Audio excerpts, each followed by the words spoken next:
उसके साथ दैवी शक्तियां थी।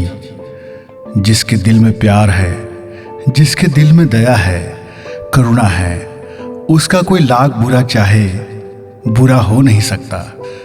तांत्रिक शैतानी शक्तियों के साथ वार पर वार कर रहा था। नीलम बेसुध हुई जा रही थी, लेकिन कोई शक्ति थी जो उसे जगा रही थी, उसे सचेत कर रही थी। कोई शक्ति थी जो उसके क्रोध की ज्वाला भड़का रही थी। गुस्से को बहुत बुरा कहा गया है, गुस्से से नुकसान ही होता है, लेकिन यदि कोई गुस्से को पाल ले और सही समय पर उसका विवेक के साथ इस्तेमाल करे तो वही गुस्सा फायदेमंद हो जाता है। तांत्रिक की शक्तियां नीलम को कमजोर कर रही थी, लेकिन हरा नहीं पा रही थी। नीलम को गुस्सा नहीं आ रहा था। बिना गुस्सा के नीलम अपनी शक्ति का इस्तेमाल नहीं कर सकती थी।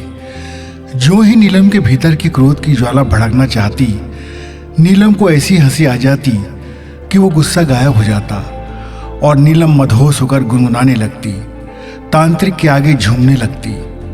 तांत्रिक अपनी चाल पर कामयाब हो रहा था। उसके साथ उसका शैतान दोस्त भी बेहद खुश था, जो उसकी मन मुराद पूरी करता।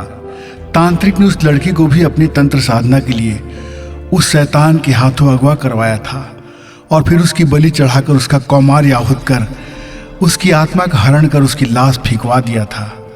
इस तरह के कई अंजाम देकर तांत्रिक और शैतान बहुत ताकतवर हो गए थे। पर आज कुछ और होना लिखा था, क्योंकि आज उनके पाले में नीलम पड़ गई थी। नीलम के भीतर की कोई शक्ति थी जो उसे बचा कर रख रही थी। तांत्रिक लाख जतन कर रहा था, लेकिन नीलम पर काबू नहीं पा सका था।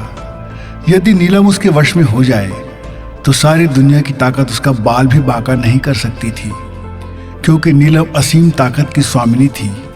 उसकी मारक क्षमता गजब की थी। ना हथियार न वार, फिर भी जीवन आर और पार। नीलम की मूर्छा बढ़ती जाती थी।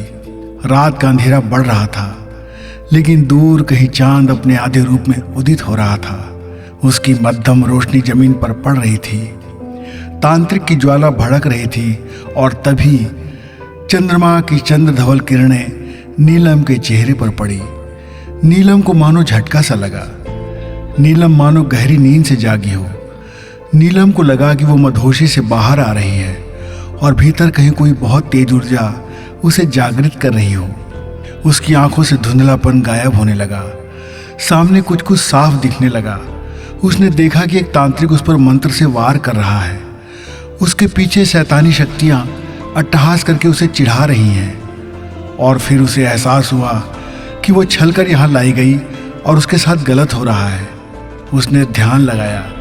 उसे साफ साफ नजर आने लगा कि ये दोनों शैतान उसका रस चूसना चाहते हैं। और फिर उसे स्पष्ट दिखाई देने लगा कि उस लड़की का कातिल यही शैतान है और उसका ये शातिर गुरु। और नीलम की आंखों में उनके लिए नफरत और गुस्सा झलकने लगा। तांत्रिक इस सबसे अनजान अपने कर्म कांड में तल्लीन था। उन्हें लग रहा था कि अब नीलम और उसकी ताकत उनके बस में है। नीलम के क्रोध की ज्वाला भड़कने लगी और जो ही आंखें खोलकर उसने गुस्से से तांत्रिक को देखा, तांत्रिक की ऐंठन बढ़ने लगी। ऐसा लगने लगा कि तांत्रिक की गर्दन मुड़ने लगी और पूरा गोल घूमकर वापस अपनी जगह पर आ गई। तांत्रिक की जीभ और आंखें बाहर आ गई। गर्दन किसी रस्सी की तरह ऐंठ गई और वो वहीं का वहीं चीख कर ढेर हो गया।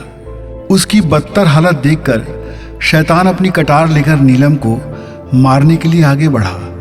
वो नीलम पर वार करता इसके पहले ही उसकी भी आंखें बाहर निकल आईं और गर्दन ऐसे झूल गई मानो किसी ने उसे गला दिया हो। वो भी दूसरी ओर धड़ाम से गिर गया। नीलम उनका खात्मा करने के बाद उस बच्चे और उसके बाप को तलाश करने लगी, जो उसे छल से यहाँ लाए थे। वे दोनों एक कमरे में कैद थे। उनकी बेबसी की कहानी कुछ और थी। दरअसल तांत्रिक ने उन्हें अपने मंत्र जाल में फंसाया था और उन दोनों को मजबूर किया था कि नीलम को फंसाकर वे यहाँ तक ले आए। नीलम ने उन्हें भी आज़ाद किया और फिर पुलिस को खबर दी कि वे यहाँ आकर दोनों की जांच कर लें। लड़की के हत्यारे मारे गए थे बिना किसी हथियार के, बिना किसी वार के।